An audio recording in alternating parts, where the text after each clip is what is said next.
নমস্কার। কথায় কলমে কৌশিকের আজ দ্বিতীয় পর্ব। ভীষণ অশান্ত সময় চলছে, আপনার আমার নয়। সময়টা এই পৃথিবীর জন্য এখন ভীষণ অশান্ত। চারিদিকে যুদ্ধ চলছে। পৃথিবীর অন্তত ৮-৯টা দেশ সরাসরি এই যুদ্ধে লিপ্ত। দেখুন, এয়ার কন্ডিশনড মাল্টিপ্লেক্স বা সিনেমা হলে বসে আমরা যদি যুদ্ধের ফিল্ম দেখি, ভারী মজা লাগে, তার আমেজ আলাদা। কিন্তু যুদ্ধ কখনোই কাম্য নয়। বাস্তবে যে যুদ্ধ হয়, সেই যুদ্ধে প্রাণহানি, অজস্র অসহায় নিরপরাধ মানুষের প্রাণহানি হয়। শুধু তাই নয়, একটা দেশ কয়েক বছর পিছিয়ে যায়, অন্তত ২৫ বছর তো বটেই। কাজে যুদ্ধ কখনোই কাম্য নয়। শিক্ষা, চিকিৎসা, বিজ্ঞান সবকিছু পিছিয়ে যায়, মানব সভ্যতার জন্য যেটা একদমই শুভ ইঙ্গিত নয়। আমরা টেলিভিশনে দেখি, খবরের কাগজে পড়ি, যুদ্ধ হচ্ছে, মিসাইল দাগছে, কত বড় বড় কথা, কত বড় বড় হুমকি। কিন্তু এগুলো কোনোটাই কাম্য নয়। যাই হোক, আজকে আমি আপনাদের দুটো কবিতা পড়ে শোনাবো, আমার লেখা। একটা কবিতা আমি লিখেছিলাম এই ২১শে মার্চ, বিশ্ব কবিতা দিবসে। সেই কবিতাটা আগে পড়ে শোনাই।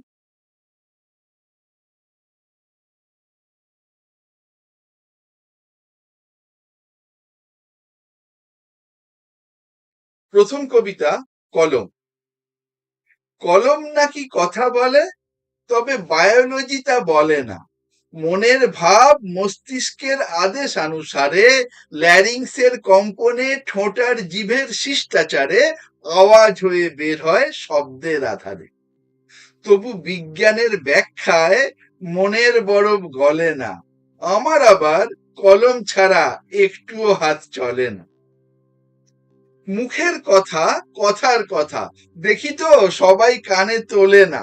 স্কুল কলেজের লেকচারে ভাই পাণ্ডিত্যের মেলা রোশনাই, তা সত্ত্বেও বই খাতা চাই। অক্ষরগুলোই মনে গাঁথে, স্মৃতির ভ্রমে ভোলে না। বৈদিক যুগের শ্রুতির চলনে আধুনিক মন দোলে না। গান শুনলে মন ভরে যায়, সবাই সেটা জানি। রাজনীতিতে মাইক হাতে কত কথাই চলে, তবুও কেন ইস্তেহার বানায় প্রতিটা দলে। আসলে ভুলে যাই কত কথাই প্রতি পলে পলে। গানেরও মনে রেশটুকু থাকে, কিন্তু কথাগুলো কতখানি। গানের স্বরলিপি নিয়ে তাই কি টানাটানি। লেখার আখরে লেখনির ধারে আঁকা হয় কত ছবি। কলম কখনো তুলি, আবার কখনো বা তরবারি। কলম মসিতে, কালির মসিতে কত জিত হয় জারি। কলমে প্রেমের উপস্থাপনা, কলমেই ভাবারি। লেখায় ধন্য বিশ্ব বরেণ্য, নোবেল পেলেন রবি। আবার দু কলম লিখে নাইট উপাধি ছাড়েন বিশ্বকবি। মনের দুঃখে কলম কাঁদে, মনের খুশিতে হাসে। পরাধীন দেশে কলম থেকে রক্ত পড়ে ঝরে। কোটি কোটি লোক একজোট হয় শুধু কলমের জোরে। তবেই না জীবন বিলিয়ে স্বাধীনতা আসে শত্রুর সাথে লড়ে। কলমে বের হয় মান অভিমান মনের অবকাশে। ভাঙা মন জোরে কলমের জোরে, কলমেই প্রেম আসে। কলম ভিন্ন, ভাষা বিভিন্ন, তবু অভিন্ন মনোভাবে সংবিধানে লেখা হয় সকল গণতন্ত্র। বেদ, কোরআন, বাইবেলের অনন্য বাণী স্বাতন্ত্র। বায়রন, কিটস, শেক্সপিয়ারের চিরকালীন গ্রন্থ। সাহিত্য চর্চা কলম ছাড়া চলবে কি কোনোভাবে? কলম ছাড়া মনের ভাব মান্যতা কি পাবে? কলম ছাড়া এ বিশ্ব অচল। তাকাই যেই দিকে, শিশু, কিশোর, যুবা, বৃদ্ধ কলম সবার হাতে, কলম তাই লেখে যা আসে মনের কল্পনাতে। বিশ্রামহীন কলম চলে দিনে দুপুরে রাতে। কলমে লেখা ডায়েরিতে স্মৃতি হয় না কখনো ফিকে। কলম ছিল, কলম আছে, থাকবে কলম টিকে। আচ্ছা, আজ থেকে 100 বর্ষ পরে কলম যদি না থাকে, কিবোর্ড মাউসে ছেয়েছে বাজার, লেখা হয় টাচ স্ক্রিনে। কৃত্রিম বুদ্ধিমত্তায় ভরা রোবটও আনবে কিনে। বিজ্ঞানের কলায় জীবন ঠিকই পাল্টাবে দিনে দিনে। তবুও বিনা কলমে করবে কিভাবে নিজের সইটাকে? কলমের বকলমে কেউ মনে রাখবে কি আমাকে?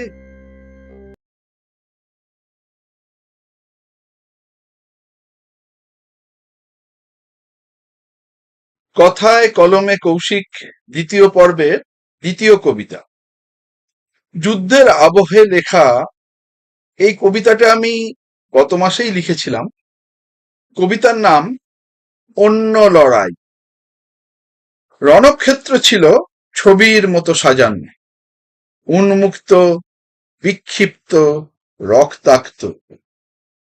পোড়া বারুদের গন্ধ বাতাসে। যুদ্ধজয়ী সম্রাট রণভূমিতে এসে দাঁড়ালো। চারিদিকে অজস্র মৃতদেহের স্তূপ। ছড়িয়ে ছিটিয়ে রয়েছে কাটা হাত, পা, ছিন্ন মস্তক। কারো অর্ধেক দেহাংশ থেকে টাটকা রক্ত ঝরছে। বেশ কয়েক দল শৃগাল নরদেহ ভক্ষণে ব্যতিব্যস্ত। কোথাও বা মৃতদেহের দখল নিতে শৃগালে শকুনে চলছে টানাটানি। দূর থেকে ভেসে আসছে অজস্র বিধবার কান্নার কোলাহল, আর সন্তানহারা মায়ের বুক ফাটা হাহাকার। সবকিছু ছাপিয়ে সম্রাটের সৈন্যদলে উঠল রণহুঙ্কার। জয় সম্রাট অশোকের জয়, দেবারম প্রিয় প্রিয় দোষী মহামতি অশোকের জয়। কলিঙ্গের আকাশ বাতাস মুহূর্তে প্লাবিত রণহুঙ্কারের মূর্ছনায়। পরের ঘটনা আমরা জানি। নিদারুণ হত্যালীলার বিভীষিকা দেখে নিজ দর্পে নিজ কর্মে লজ্জিত দেবানম প্রিয় প্রিয় দোষী অশোক অস্ত্র ত্যাগ করেছিলেন। যুদ্ধের পরিবর্তে চারিদিকে ছড়িয়ে দিয়েছিলেন পরম শান্তির বাণী। তবু যুদ্ধ কি থেমেছে? নিজ কর্মে পরিত্যক্ত লজ্জিত অশোক চেষ্টা করেছিলেন, কিন্তু যুদ্ধ থামেনি, এখনো চলছে। অশোকের মতো লজ্জা এখনকার সম্রাটদের নেই। অত মানবিক এরা কেউ নয়, তাই সবাই যুদ্ধে নেমেছে। যুদ্ধ মানে শুধুই তাজা রক্ত ঝরে। কোলের শিশু, যুবা, অশীতিপর বৃদ্ধা, লাখো লাখো নিরীহ নাগরিক মরে। যাদের ক্রোধে যুদ্ধ, তারা যুদ্ধক্ষেত্রে যায় না। যুদ্ধ করতে যারা, যুদ্ধ তারা চায় না। অসহায় জনগণে বাঁচার পথ পায় না। যুদ্ধ মানে কান্নার রোল লক্ষ লক্ষ ঘরে। স্বপ্নগুলো শুকিয়ে যায় বেদনার বালুচরে। যুদ্ধ মানে জীবনের সাথে নির্মম রসিকতা, গণহত্যা, গণবলি, নিঠুর মানসিকতা। নিশিদিন রোজ কাটে উদ্বেগে, অন্ন জোটে না পেটে। স্বজন হারানো কান্নায় বুক বেদনায় যায় ফেটে। কেবল আশঙ্কা, এই দুর্দিন কখনো যাবে কি কেটে। যুদ্ধ মানে হিংসার ঝাঁঝে মৃত মানবিকতা, ধ্বংসলীলায় গণকবরে যার চরম সার্থকতা। যে কোনো ধর্মে কেই বা চেয়েছে প্রাণঘাতী এই যুদ্ধ? আল্লাহ, জেসাস, ঈশ্বর বা মহাবীর জ্ঞানী বুদ্ধ? খেটে খাওয়া চাষি, দিন মজুরেরা শান্তির ঘুম চায়। ছোট্ট শিশুরা মায়ের স্নেহের কোলটুকুও না পায়। অতি সাধারণ জনগণ পুরো বিপন্ন অসহায়।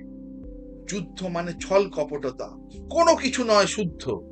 বিবেক কিংবা মানবতার দ্বার পুরো অবরুদ্ধ। এখন পারমাণবিক শক্তিধরের দাদাগিরি দুনিয়াতে। বড় বীর, মুখে বড় বড় কথা, বড়ই ক্ষমতা হাতে। দেখাও দেখি কেমন পারদর্শী তোমরা, হয়ে দেখাও সিদ্ধ হস্ত। সকলে যেন পায় শিক্ষা, অন্ন, গৃহ, বস্ত্র।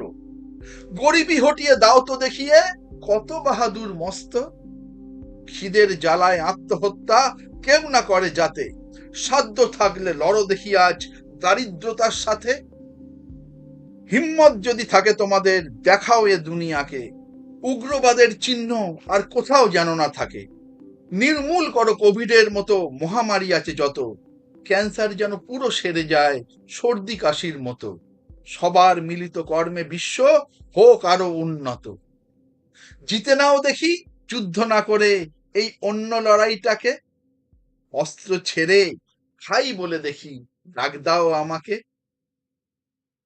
নমস্কার।